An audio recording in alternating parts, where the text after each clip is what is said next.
Hello! Way overdue for a book recommendations video, so here's another. I had several ideas of what theme to make this videos, but I settled on Arab and West Asian socialisms because I've been asked quite a bit about it, and it's a pretty fascinating topic in and of itself. So, let's begin. Hannah Batatu's The Old Social Classes and New Revolutionary Movements of Iraq. This is by far the best singular study of any nation I've ever seen, and I'm more than overjoyed at the fact that such a magnificent work was done on Iraq. Batatu was a Palestinian Marxist who specialized in Iraq, doing his PhD and following work practically entirely about Iraq. Having himself spent a lot of time in Iraq, he developed connections both with members of the various revolutionary movements in Iraq, as well as the various governments that granted him access to secret archives and even interviews with political prisoners. Out of his meticulous work came this, The Old Social Classes and New Revolutionary Movements of Iraq. A 2-volume epic that discusses in ridiculous detail the social and material origins as well as different class characters of the many revolutionary movements prevalent in Iraq at the time. He goes through the development of Iraq into a cohesive political structure, the various classes represented in society, the differing socialist and communist movements, the different compositions, the free officer movements, the Ba'athist movements, etc., etc. I think the excitement in my voice is enough to motivate you to check this book out. You cannot understand, in my opinion, Iraq without reading this book. My favorite bit of trivia about the work is that upon entering on an Iraqi translator studying the book during the Gulf War, the conductor of the illegal invasion, Schwarzkopf, laughed about how thick the 2-volume work was. Afterwards, he pulled out a small pocket tourism guidebook and said, "This is all I need to know about Iraq." Just goes to show that the ignorant are exceptionally good at destroying things. Next up is South Yemen, a Marxist Republic in Arabia by Robert Stuckey.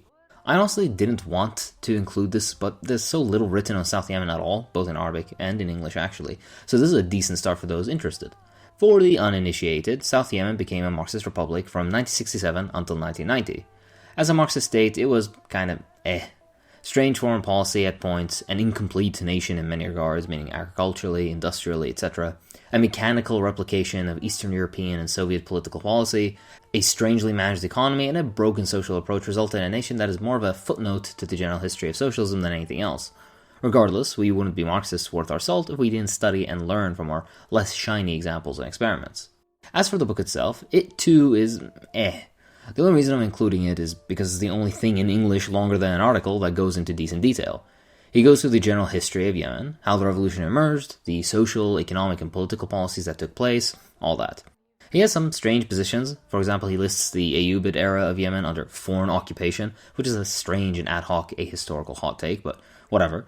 He isn't nearly harsh enough in condemning the British occupation of Yemen, which I remind you was supported by Labour leaders even back in the quote-unquote socialist era of their party, but Western Social Democrat hypocrisy is a conversation for another time. He too doesn't talk much about the very interesting Marxist insurgency in southern Arabia of the era, which I hope to make a video on, actually. Interestingly, he ends the book with the usual ending of books on Soviet or Soviet-adjacent topics of the era, an implicit admission that they think the Socialist Bloc and the USSR are stable political structures that will be around for a very, very long time.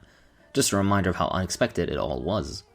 All in all, an anti-communist writes a superficial level read on an obscure topic. Nonetheless, I recommend it because the information is still very interesting and hard to find otherwise. Just read with a discerning eye. The next book is Tariq Ismail's The Arab Left. Another one of those works from absolutely brilliant people. This is a thorough yet still comfortable read on a wide range of communist, socialist, and socialist-adjacent movements within the Arab world.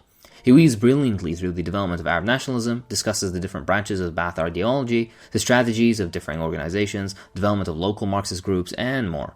Some may find the book centers a bit too much on Ba'ath movements, but that's simply because they are kind of the largest and more decently organized movements of Syria and Iraq up to a point. My favorite part of the work is the author's own analysis and critique of the various movements.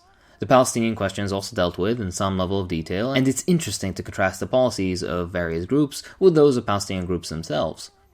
It really is a pleasant entry into the topic, and if you'd like to read anything general at all.